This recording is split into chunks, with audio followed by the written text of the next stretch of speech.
وبالحديث عن الدراما كنت على وشك انه ناقض كل القواعد المبنية عليها أسس ماركة ستيلا مكارتني.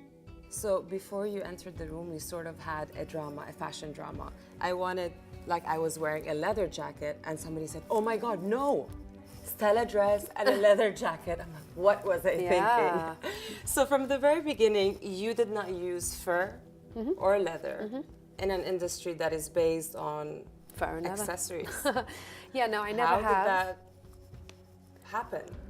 You know, I think if you put your mind to anything in life, you can do it. And it was something that from day one, I knew I wasn't going to compromise on. And it's been an extraordinary journey. You know, for me, I love that. I'm as much about sort of getting excited about what do women want to wear, what in their minds makes them choose a dress on a certain day or a pair of jeans on another day. What is psychologically happening for that woman? How can I assist them?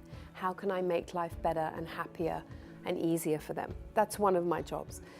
And, you know, does that mean that it's all about red one season, or does it mean it's about a sort of ballooned skirt and silhouette? But on the other hand, outside of that challenge, which I find really interesting, I find the challenge of sourcing in a sustainable way, I find that extremely exciting. So I couldn't just, I'm not the kind of person that say, oh God, you know, I love velvet ribbons and this is what drives me. I'm as much driven by that, if not a little more as I get older, by sort of saying, you know what, I want to talk about how I source a sequin without having a PVC. I only have 5 available to me. Wait, there's 20,000 available to PVC. Let's try and create a demand for the 5 that aren't. Let me try and create a demand for a non-leather shoe. And my challenge is not only letting my customer not see it, they shouldn't sacrifice any style at all in the process, but at the same time creating a more sustainable product. So I love it. I do it with my stores. I do it with everything. It's like that is my sort of internal challenge, and you know, for me, it's the thing that I find really, really exciting. And it's so reactionary. It changes all the time. Did it limit your creativity at some point? I wouldn't say it limits it. It changes its course sometimes, very, very rarely. But I love that. I think it's really important. I think it's so boring that the fashion industry will keep using leather forever. It will keep using the same dyes, the same chemicals. It will keep cutting down rainforests for viscose. We have to be more responsible. I will only source viscose from a sustainable forest. I will only use certain materials. And if that means I'm sacrificing something, I will not allow it to sacrifice my creativity. I just won't. Otherwise, I won't do what I do. You don't have to. I don't think, unless we were talking about this, I hope nobody would know that this is what I do behind the scenes. How are you raising awareness in order to make the fashion industry a better world, and just tell them, listen, you know, the fashion industry is harmful to the planet, basically, other than introducing the first eco-friendly line? How are you doing it? I mean, I guess I'm doing it by creating a product that is desirable. You know, because if I didn't, we wouldn't be having this conversation. I think a lot of people can design an organic hemp coat. It doesn't mean that I'm going to have a successful business based on that and therefore have a conversation with you about it. So I have to start with product and design. I have to then talk about it. I have to be lucky enough to sit and have an interview with you, and you can ask me questions like this, and I can be informed and try to inspire others to be conscious consumers. And we have our avenues, you know, we have social media, we have Instagram, we advertise, you know, we talk about it, but we do not shove it in people's face. If you're interested in me, if you're interested in what I do, I'll talk to you and you can find out about me. If you're not, I'm not in your face. You know, it's not something, you don't walk into our stores and you realize you wouldn't know. And that's important for us. You know, we're not perfect. We're not claiming to be perfect, but we are trying, and I very much believe that something is better than nothing.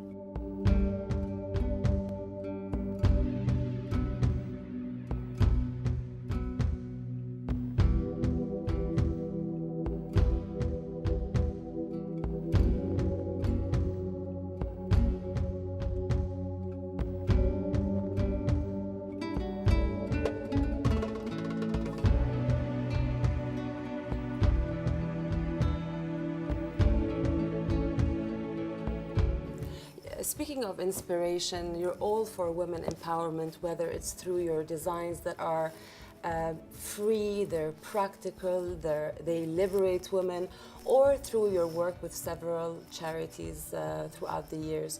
Where does this come from? Where does this stem from? I mean, I'm a woman. I have 2 daughters. I celebrate women, I admire them. I think they're magnificent. And I think that if we are empowered and we are confident and happy, then men are going to be empowered and confident and happy. I think it's a win-win situation. And I do it in many ways, you know, I do it in subtle ways, and then I do it in ways where I want to talk about it a little more and encourage and inform people. I am a bit advocate of stopping violence against women, so I start that campaign this month. I'd like to empower women, you know, and not in a cheesy way, in a beautiful, subtle, feminine way. Stop violence against women.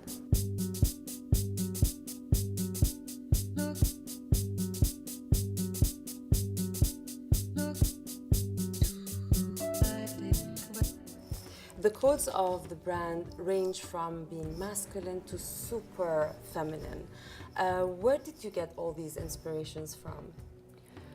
I mean, I think that probably comes back to my childhood. I always had this sort of opposing life. I'd be in a comprehensive school in East Sussex on a farm, riding my bike, riding my horse bareback, and then I'd be on tour with my dad in, you know, somewhere fabulous, surrounded by fabulous people. So I think this kind of yin and yang and this kind of opposing tension was always present in my life, and I think that then came into this love of the masculine and the love of the feminine, and trying to find that fragile balance between the two in that moment of magic. After all the success and creating an amazing business and pushing the boundaries year after year, you managed to have a family as well. Four kids? Yeah.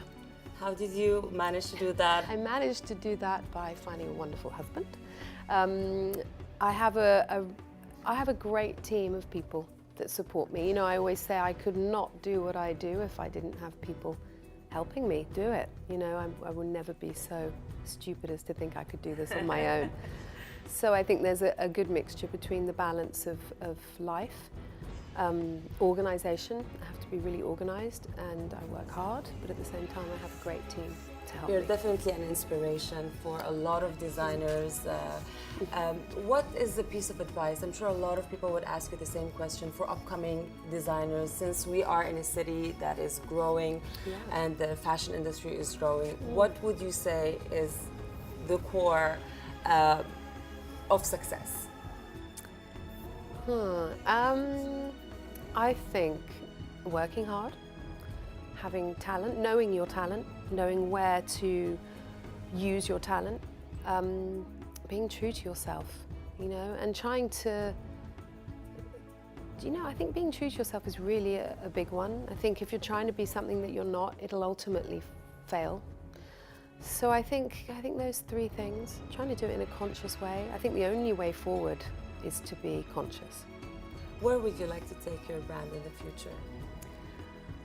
I'm really not I don't approach it like that. I'm not this kind of like, I want to be this and these are my targets and I'm going to be doing, you know, obviously I want it to grow. I want it to be successful. I want to reach more women with my brand around the world. But I want to do that in a natural and organic way. You know, I want it to be effortless. I don't want to force it. Well, thank you so much, Stella. It was a you. pleasure to meet you. Very much. Though one day in Dubai is not enough. I know. I'm going to have to come back and hang out a bit more. Oh, thank you so Thank much. you. Thank you.